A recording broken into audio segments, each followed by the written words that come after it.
agar kami dapat mengerti apa yang dikehendaki Tuhan dalam hidup ini. Kami berterima kasih Tuhan kalau Engkau masih memberikan kami hidup, berarti kami masih ada kesempatan untuk melayani dan untuk memperbaiki kesalahan-kesalahan kami. Sekarang kami akan mendengarkan firman, biar Engkau sendiri yang berbicara. Hamba hanya menjadi penyalur berkat bagi jemaat. Berkati kami semua yang hadir pada malam hari ini. Biar harapan surga tetap ada dalam kehidupan kami. Berfirmanlah Tuhan, kami siap untuk mendengarnya. Haleluya. Amin. Biar kita tetap berdiri.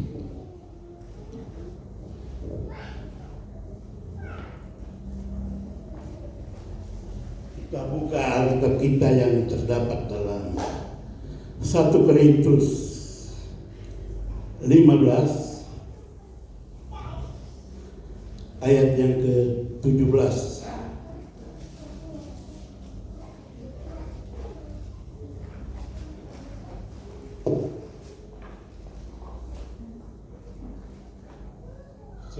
Dapat semua? Kita baca dengan suara agak nyaring. 3, 2, 1. Dan jika Kristus tidak hidup, maka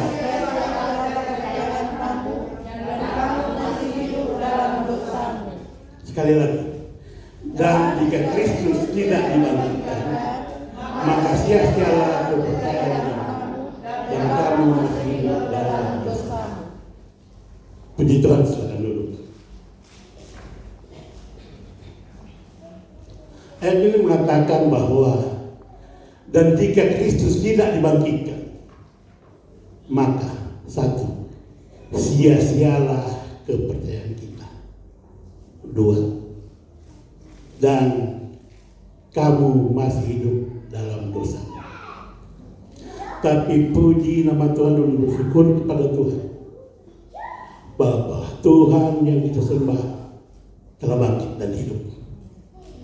Itulah kelebihan orang-orang percaya kepada Tuhan Yesus.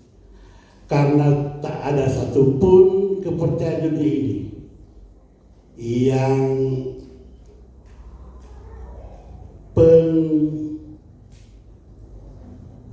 boleh dibilang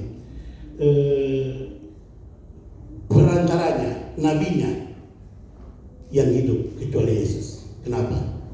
Karena Yesus adalah Tuhan. Tuhan yang datang ke dalam dunia ini untuk menebus dosa kita.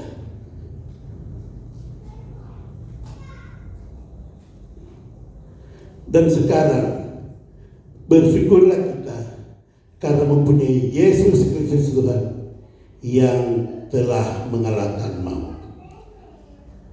Tapi kalau kita cuma percaya pada Tuhan, tidak akan cukup.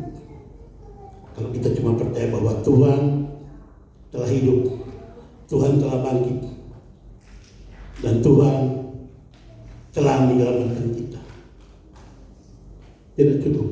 Karena dalam Yakobus 2 ayat 19, coba kita baca. Yakobus 2 ayat yang 19. Engkau percaya bahwa hanya ada satu Allah saja, itu baik. Setan pun percaya akan hal itu dan gemetar. Engkau percaya bahwa hanya ada satu Allah saja, itu baik. Tetapi setan pun juga percaya akan hal itu dan mereka gemetar. Siapa orang yang percaya Yesus, orang gemetar karena orang percaya Yesus? Coba. Ada yang lantaran orang percaya pada Yesus sampai orang gemetar. Kalau tidak ada berarti orang masih kalah sama setan. Karena setan gemetar. Karena setan tahu maut telah dikatakan dan waktunya telah singkat. Karena Yesus Kristus telah datang ke dunia untuk menebus segala dosa manusia. Dan dia telah bangkit, berarti maut telah dikalahkan. Dan waktunya mulai dari situ, mulai dihitung. Karena saatnya akan tiba untuk meremukkan kepala ular.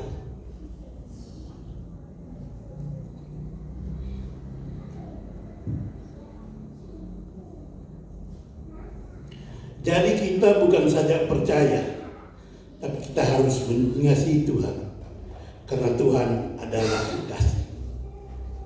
Jadi kalau orang mau percaya, orang kalah sama setan. Untuk melebihi kepercayaan kita dan setan, kita harus tambah untuk mengasihi Tuhan. Kenapa? Karena Tuhan telah mengasihi kita lebih dulu. Kalau memang kita benar-benar kepada Tuhan, kita akan bersyukur, sangat bersyukur. Kalau sampai hari ini kita masih bernapas. Karena ternyata masih ada waktu untuk memperbaiki diri. Bagaimana cara Tuhan mengasihi kita? Coba kita baca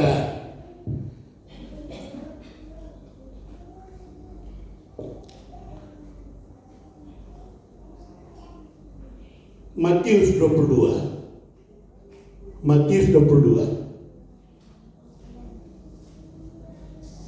ayat 36 sampai 40.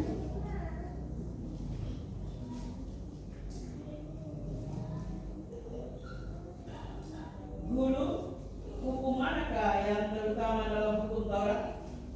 Jawab Yesus kepadanya, kasihilah Tuhan Allahmu dengan segenap hatimu, dan dengan segenap jiwamu, dan dengan segenap akal budimu.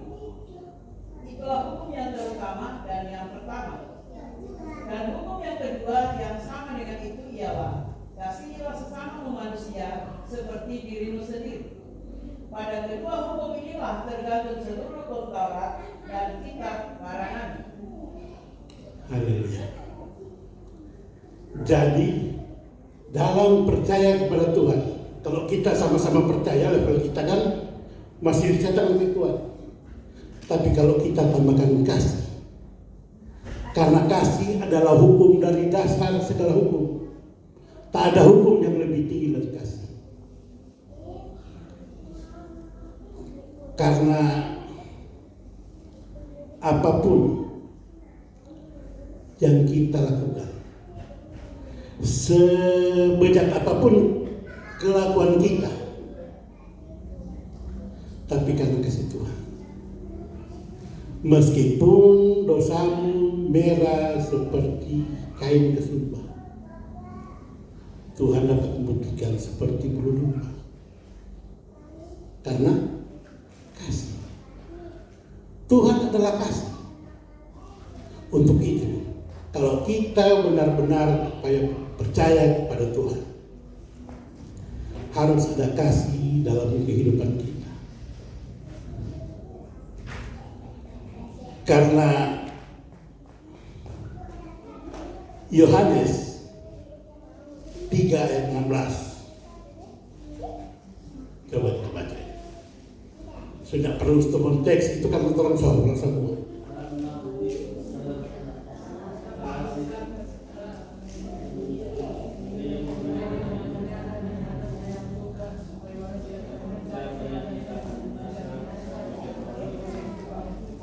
Haleluya. Karena begitu besar kasih Allah akan dunia ini, sehingga Ia telah mengaruniakan anaknya yang tunggal, supaya setiap orang yang percaya kepadanya tidak binasa, melainkan beroleh hidup yang kekal. Kalau tidak binasa, itu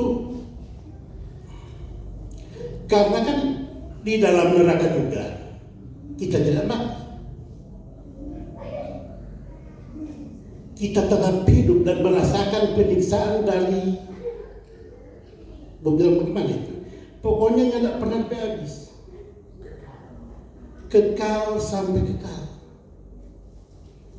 Kalau seorang sakit gigi karena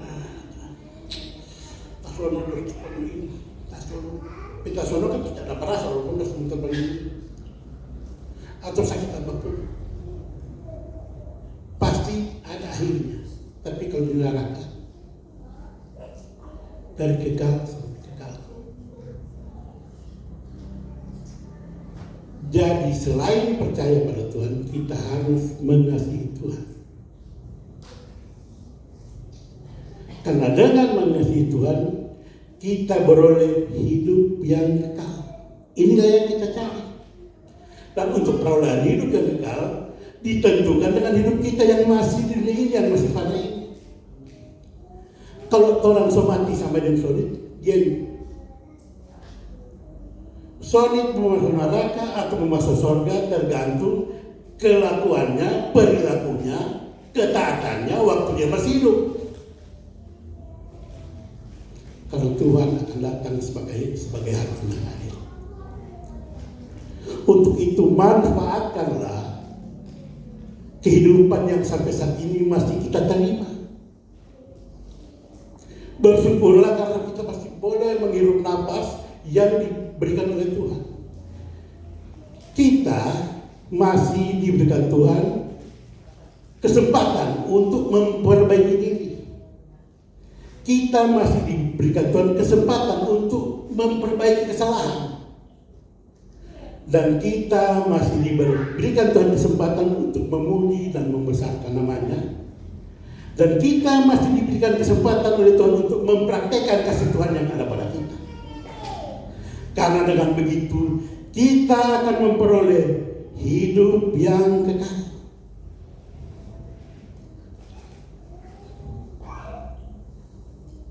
Dari cara Tuhan, bagaimana cara Tuhan mengasihi dunia ini? Yohanes 3 ayat 16. Sekarang, bagaimana cara kita mengasihi Tuhan? Coba kita baca Yohanes 14 ayat yang ke-15.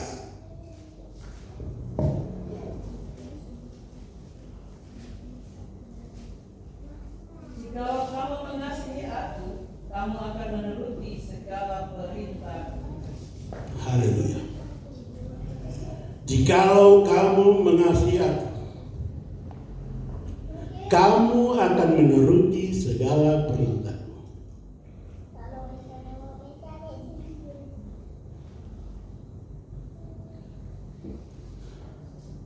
Bagaimana cara kita untuk mengetahui apa perintah Tuhan dalam hidup kita?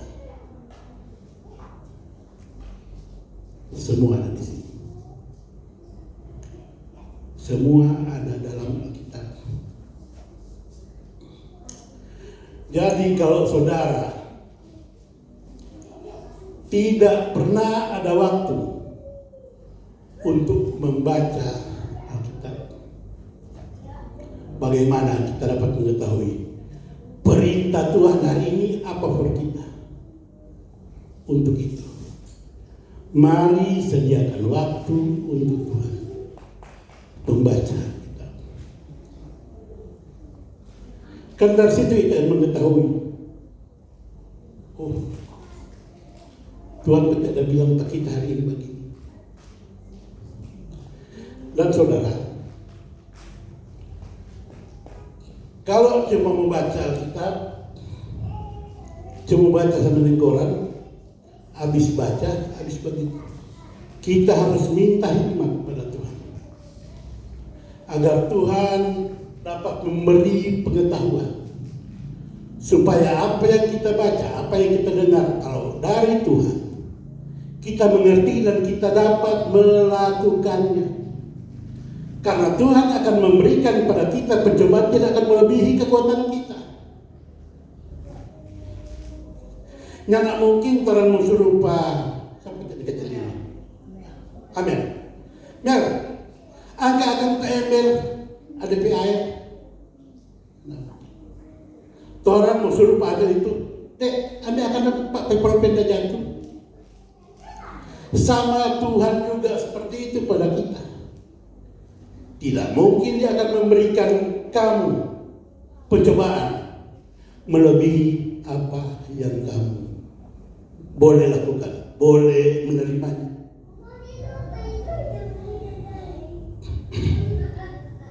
Jikalau kamu mengasihi Dia, kamu akan menuruti segala perintah. Dan apa perintah Tuhan?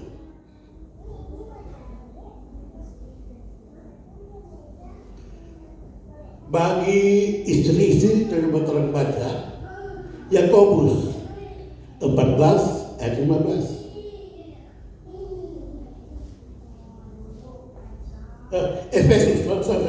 Efesus 5 ayat 22.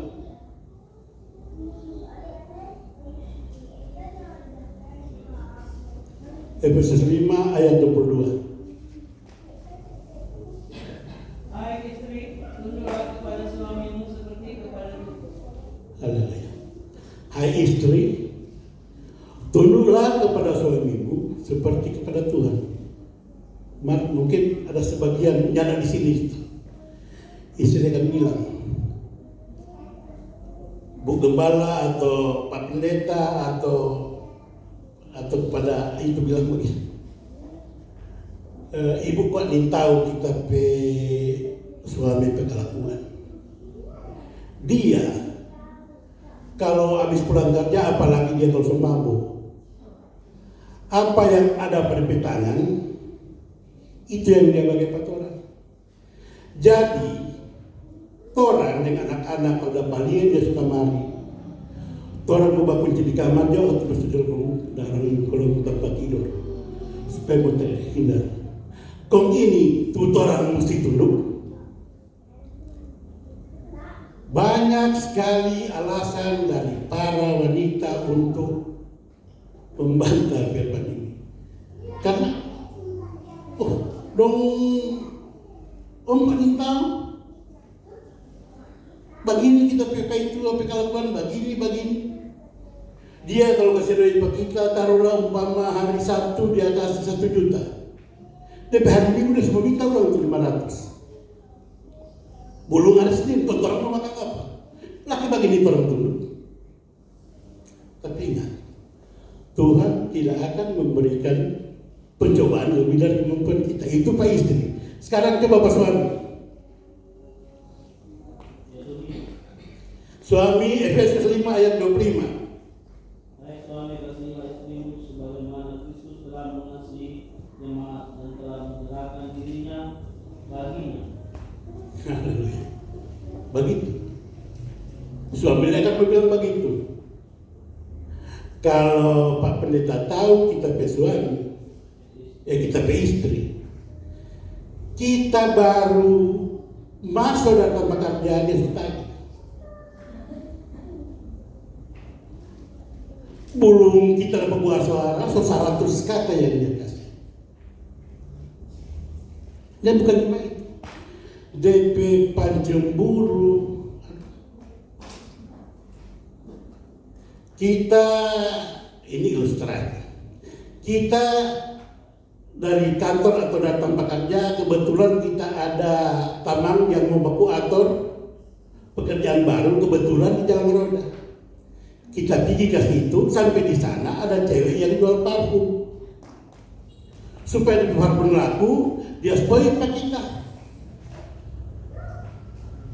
Jadi wangi kan pakai baju. Sampai di rumah. Ya kena baju itu. Soalnya perempuan siapa anak? Perempuan apa kita cuma dengan sama laki-laki? Ini kalau pegang aja bubuk parfum baru. Inilah problem-problem yang kita hadapi.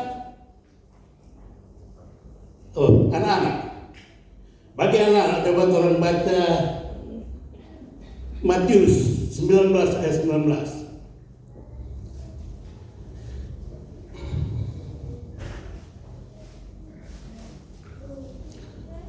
Hormatilah ayahmu dan ibumu, Dan kasihilah sesama manusia seperti dirimu sendiri. Anak-anak lain lebih masalah.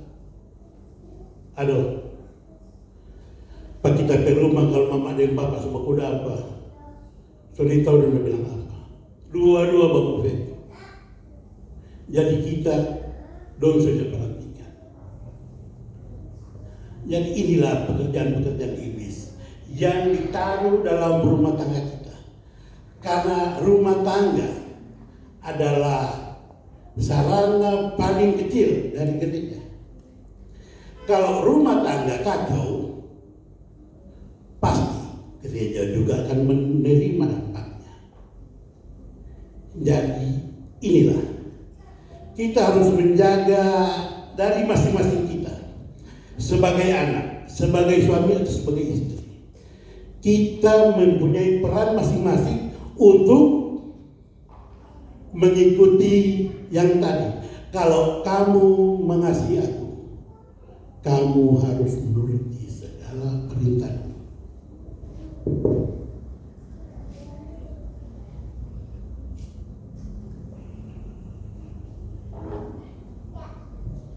Ini ada satu ilustrasi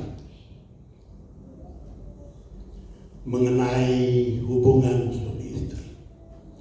Ada seorang prajurit muda, kebetulan dia Kristen. Dan pada saat itu ada program ABRI masuk desa. Mungkin itu remaja-remaja minta umur kalau orang umur-umur begini pernah dengar itu program ABRI masuk desa? Pernah tak? Pernah sadar membaca cerita. Ini pemuda Kristen yang kebetulan prajurit, dia diutus ke desa dan beberapa orang tentunya mengerjakan program-program yang diprogram oleh dari atasannya untuk memperbaiki desa-desa tertinggal. Itu kan bagian dari fungsi ABRI masuk desa, membantu para petani atau para nelayan yang ada di situ untuk meningkatkan kinerja atau memberi pengetahuan baru tentang apa yang mereka kerjakan. Mungkin ada teknologi baru yang disampaikan atau bagaimana. Di desa itu kebetulan ada seorang gadis yang suka sekali dengan prajurit ini. Dan singkat cerita menikahlah prajurit muda dengan gadis desa ini. Karena program ABRI masuk desa telah selesai, diangkutlah pemudi ini atau ibu ini tinggal di barak bersama membentuk keluarga yang baru. Tapi setelah sampai di barak, baru si istri ini mengetahui kelakuan suaminya. Dia ternyata terlalu kasar, suka minum.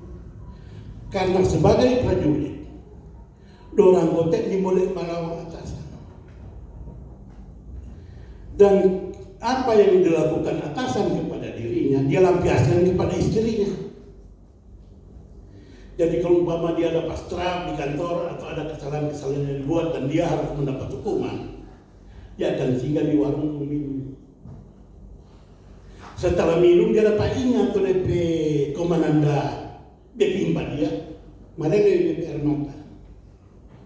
Dan dia akan pulang ke rumah sambil malam. Beda palia berpi istri, tempat pelampiasan amarahnya. Jadi istrinya seringkali dipukul.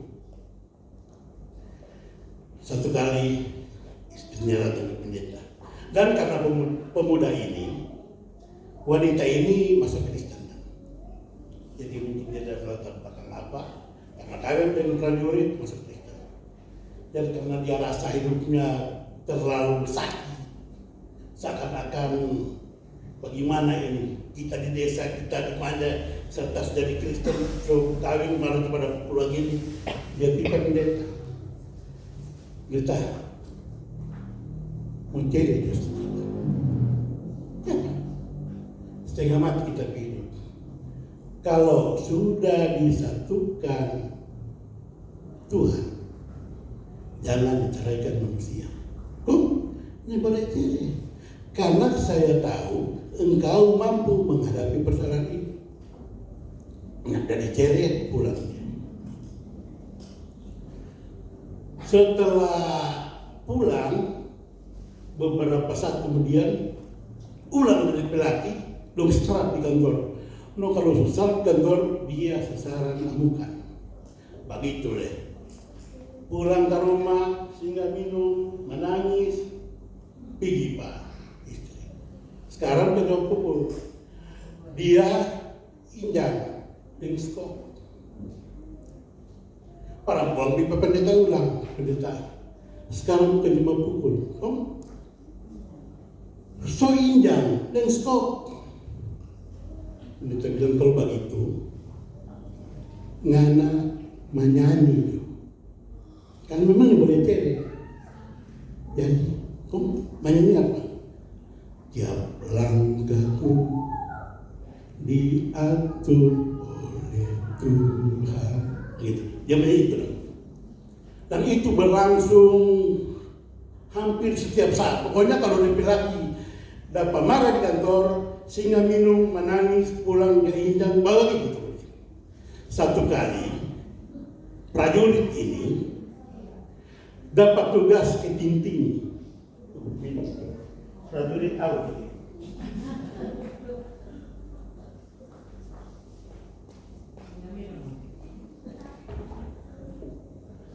Prajurit ini ditugaskan ke Timur-Timur. Dan karena mungkin salah strategi atau bagaimana, prajurit ini tertangkap oleh Fretilin. Dan di tahanan dia mulai ditampar, ditendang, diinjak.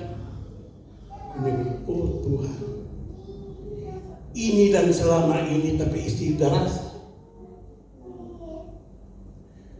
Jadi ulang DPSO, sahabat yang datang, skop injak. Kenapa ingat? Karena waktu dia di rumah, waktu dia pulang mabuk sering pukul lebih istri menyanyi tiap langkahku. Karena dia juga sudah rasa, mungkin sudah tahan lebih sakit atau bagaimana, akhirnya dia bilang, no kita mau menyanyi. Bagaimana ini? Tiap langkahku diatur oleh Tuhan dan seterusnya. Fraternity. Ngana Kristen karena dianggap fraternity ini kalau bentar dari Indonesia pasti, makanya lo dapat angka dong bucah betul-betul karena tahu ya Pak Islam ternyata Kristen. Iyo, kita Kristen. Iyo, orangnya Katolik. Kalau dia Protestan. Dan mulai saat itu dia tidak dapat pukul karena dia menyanyi lagu itu. Dan syukur Tuhan, kita berjanji kalau kita pulang kita semua sayang sekali ke istri karena lantaran dia menyanyi sama kita pukul dia menyanyi, jadi kita dapat hafal itu lagu itu. Akhirnya ada pertukaran tawanan, dia diprioritaskan. Karena dia salah satu. Ya keluar, kong sampai di sudah sobat tukar sudah pulang di pasukan dia minta istri pada komandan. Boleh lo kita meminta izin. Mau pulang baru dia mau 2 minggu di pemain tua. Karena kalau kita sudah pulang dari pemain tua atau sudah minta ampun pemain tua, kita mau datang ulang biar dia mati. Sudah apa-apa. Oke, dan pulang. Dia tulis telepon atau apa pada pemain tua, jemput kita tanggal begini di bandara. Dia bilang, aduh Tuhan, so datang ulang di percobaan. Dia pulang. Sampai turun pesawat, DP bini Lia pada dia terus dapat ingat dia juga pukul pada DP main 2, terus menangis dia. Dia pikir, aduh so menangis. Habis kita.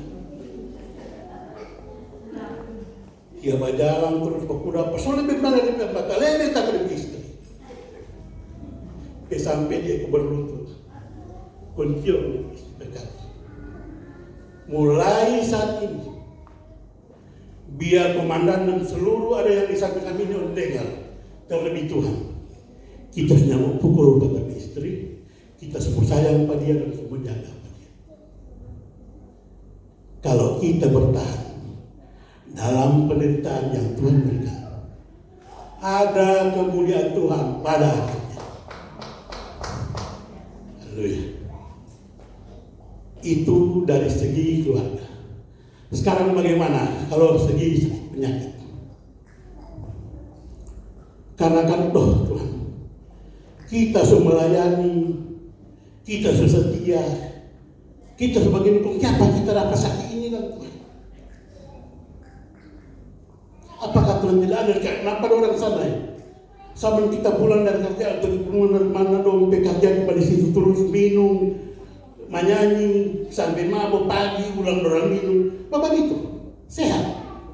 Kita ini melayani, kita ini dekat dengan Tuhan, kita ini memberikan persembahan. Kok siapa kita sakit? Saudara tahu, penyakit yang saudara derita adalah pemurnian Tuhan untuk membuat saudara lebih dekat dengan Tuhan. Karena kuasa Tuhan, kalau hanya untuk menyembuhkan saudara, Tuhan tak perlu naik ke kayu salib. Karena mujizat-mujizat yang dia bikin, menyembuhkan orang, mentahirkan orang kusta, menyembuhkan orang lumpuh, menjadikan orang buta, telinga. Semua itu Tuhan lakukan sebelum dia naik ke kayu salib. Karena itu hal yang sepele bagi Tuhan. Tuhan menyembuhkan orang. Bayangkan 12 tahun pendarahan cuma pegang lebih jumba. Ujung jumba apa? Lebih ujung. Langsung sembuh. Dan dia bilang, dosamu telah diampuni, akad ilhamul berjalan. Langsung. Kelihatannya memang cuma hal sepele bagi Tuhan untuk menyembuhkan orang. Masalah murid-murid waktu badai topan datang, waktu mereka dalam perahu, Tuhan cuma bangun tuh, diam dan tenanglah, langsung.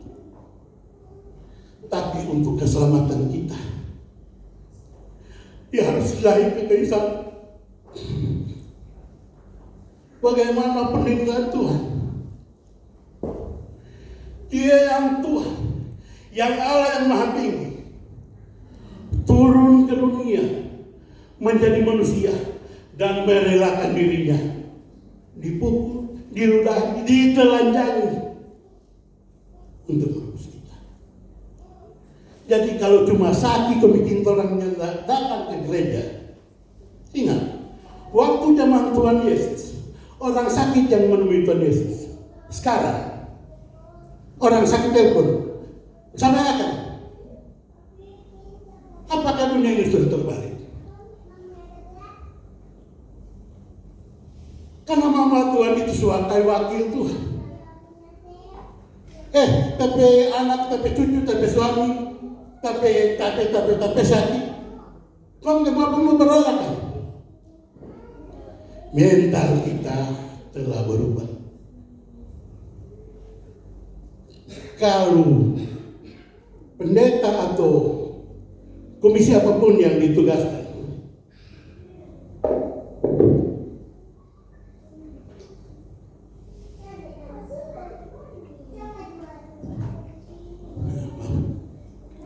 kita ini udah sakit. Kita sakit gula jadi sering aus, sering kinci. Itu yang kita sekarang. Tapi itu tidak dapat membatasi kasih Tuhan kepada saya. Ini kita kan pakai di stocking ini bangga ke PKI sampai dalam bekerja ada teman bilang begini, doh bos pucalnya pakai hemat pakai terus kaki cuma sebelah dan gue pakai kursi ini bangga. Tapi saya mau katakan penyakit atau penderitaan yang saya ceritakan tadi suami, istri, anak yang menderita. Sampai umur dikatakan Alkitab hanya dari 0 sampai 70 atau 80. Selebihnya penderitaan. Cuma bagi dia umpama sakit dan cuma sampai bagi cukup. Kenapa dengan sakit ini dan kita membelakangi Tuhan? Dengan banyak cerita alasan, kita kalau sudah begini pusing, kita semua pergi. Di mana ketaatan kita? Tuhan telah turun ke bumi menyelamatkan kita, rela dipaku di kayu salib. Dan kan kalau memang kita merasa kita sakit, datanglah pada Tuhan. Di ibadah ini kita menerima janji. Tapi untuk mendapatkan janji, kita ada kewajiban. Gimana Tuhan tolong kita begitu?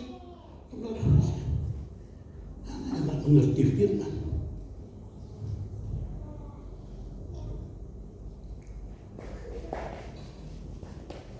Ada satu cerita. Ini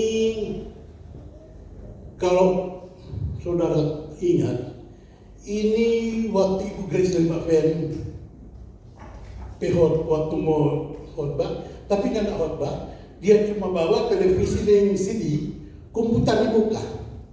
Jadi waktu khotbah itu yang terlalu ini. Kalau kita ingin begini bercerita, ada seorang pemuda dan seorang pemudi di Cina. Ini pemuda tampan sekali dan pemudi ini juga cantik. Tapi di keluarga itu cuma pemuda ini yang Kristen. Dan karena pemudi ini cewek ini suka sekali pada cowok, akhirnya dia rela pada kita dari masa Kristen. Karena dia lihat cowok hormati orang tua. Pokoknya dia sekali cowok ini dari segi rupa dan tingkah laku. Dan menikahlah mereka. Dan ternyata cowok ini adalah tulang punggung di keluarga dia. Dia tuh yang tua, jadi dia yang kerja, dia yang biaya DP mama dan bapak dan juga adik-adik. Tapi 6 bulan itu kemudian ini cewek keguguran. Dan DP mama dan keluarga terus bilang, cewek ini, perempuan ini mungkin pembawa sial. Ya, bulan ke-7 sakit cowok. Dia sakit kepala, sakit. Akhirnya, tapi cewek ini tidak sedia mengurus apa semuanya. Cewek tetap sakit. Serta didiagnosa, ternyata penyakit semacam kanker, tapi apa seperti nama mungkin kanker, dan belum ada obatnya waktu itu. Dan dengan sakitnya cowok ini, semakin sulitnya ekonomi, karena dia tulang punggung, kan sakit. Dan dipercaya oleh keluarga itu bahwa di perempuan ini lihat waktu dia hamil keguguran, sekarang tapi anaknya mana bisa saja, jadi usir apa dia, jangan ada di rumah ini. Tapi dia tetap melayani itu keluarga itu. Akhirnya karena semua merosot, dia bilang begini, kita mau atur sampai tua ini keperluan apa semua, tak selengkap kita mau berjalan mencari kerja. Dan begitulah kejadiannya. Akhirnya dia keluar cari kerja dan dapat kerja. Sekarang dia yang jadi tulang punggung di rumah itu. Karena setelah tahun berganti tahun, ini juga selesai saya karena dia sudah muka sudah lebih bisa, lebih badan sudah lebih habis karena penyakit ini tuh. Tapi ini cewek ini tetap setia mau melayani. Tapi sekarang juga bukan cuma melayani suami, dia menjadi tulang punggung dari keluarga ini. Kalau lebih itu begini juga. Kita sudah tidak mau tahan karena kita lihat juga kena siksa, karena keluar dari sini. Nggak boleh cari pembantu lain, itu boleh itu. Dan saya anak. Kan waktu orang kawin dikatakan bahwa kita berdua telah menjadi satu. Dan tidak ada yang dapat memisahkan kita. Kita mau melawan itu. Karena kita tahu, kita pengertian juga, lakukanlah ini seperti pada Tuhan. Dan kita anggap ini, kita lakukan mengabdi pada keluarga ini, kita juga mengabdi kepada Tuhan. Dan karena kesetiaan cewek ini, keluarga yang menganggap dia sial, ternyata dia yang menjadi tulang punggung. Akhirnya mereka menerima Kristus sebagai juru selamat.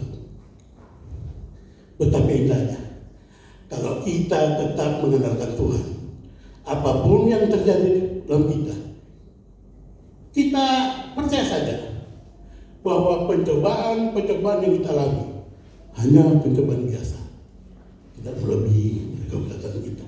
Kita baca Mazmur 126.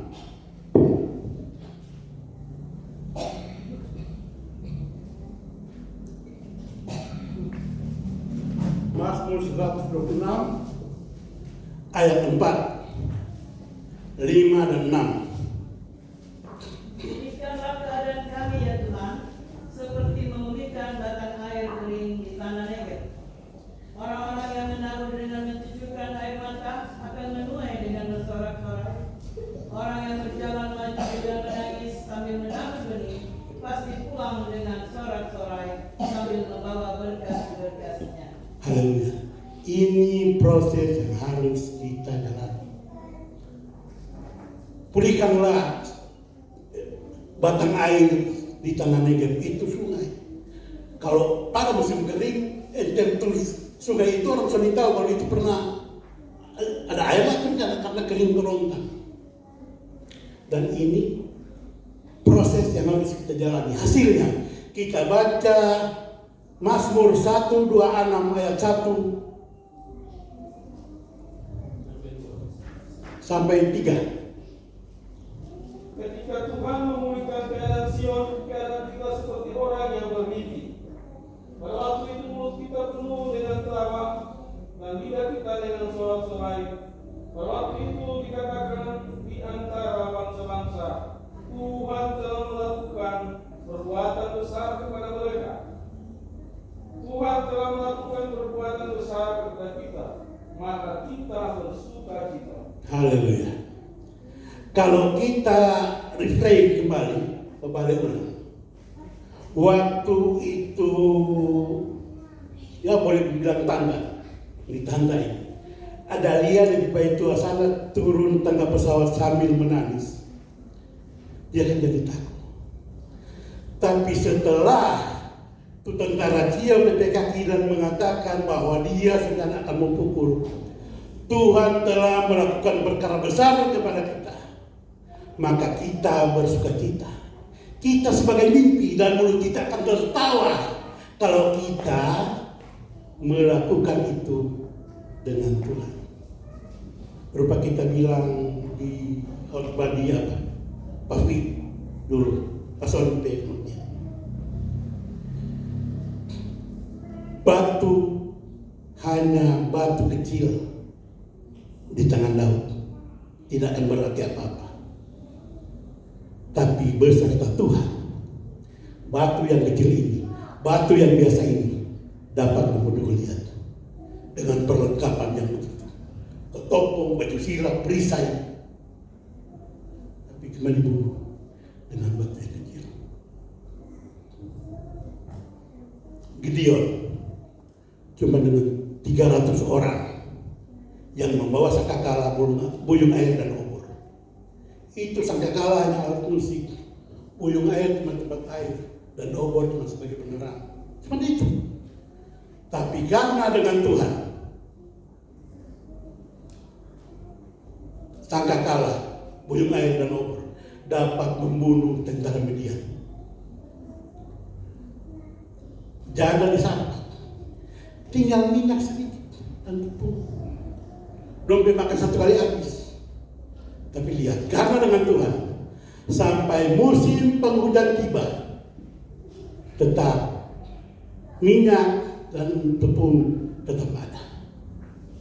2 roti, 2 ekor ikan dan 5 ketul roti. Cuman sarapan anak kecil. Kan sebentar yang bawa itu. Tapi kalau dengan Tuhan bisa mengenyangkan 5.000 orang laki-laki dan ada sisa 12 bakul. Kita bangkit berdiri, kita angkat lagu yang mengatakan. Dan kupandang hari esok